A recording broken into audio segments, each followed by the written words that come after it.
আজ আমি রান্না করব পাঁচমিশালি সবজি। তার জন্য আমি নিয়ে নিয়েছি কিছুটা পরিমাণ শিম, মূলো, ফুলকপি, কুমড়ো আর আলু। এবার কড়াইতে খানিক তেল নিয়ে আমি দিয়ে দিলাম কিছুটা পরিমাণ পাঁচফোড়ন, একটা তেজপাতা, একটা শুকনো লঙ্কা।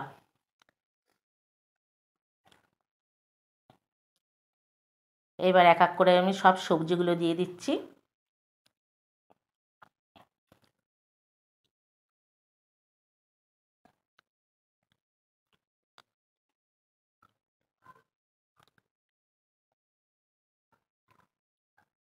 এবার সবজিগুলো আমি একটু ভাজা ভাজা করে নেব।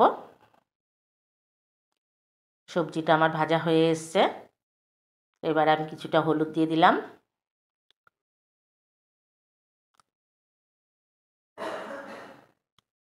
পরিমাণ মতো লবণ, আর দিয়ে দিলাম 3 থেকে 4টে কাঁচা লঙ্কা।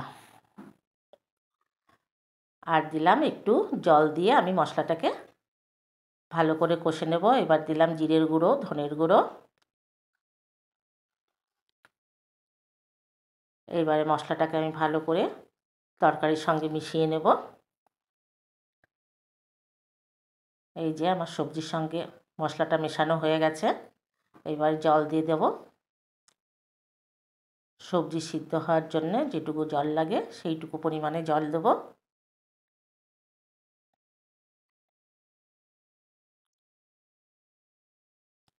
সবজিটা সিদ্ধ হওয়ার জন্য আমি কিছুক্ষণ ঢাকা দিয়ে রাখবো। আমার সবজি প্রায় সিদ্ধ হয়ে এসছে। এই যে একদম সিদ্ধ হয়ে গেছে। এবার আমি একটু স্বাদ অনুযায়ী একটু মিষ্টি দেব। আমি চিনি ব্যবহার করি না, তাই গুড় দিলাম।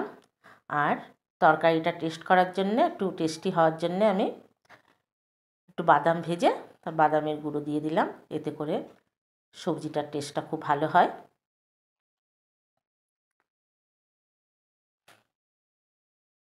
এই প্রায় পাঁচমিশালি সবজি আমার হয়ে এসছে। সবজিটাকে আমি নামিয়ে নিয়েছি। এই দেখুন আমার পাঁচমিশালি সবজি একদম রেডি।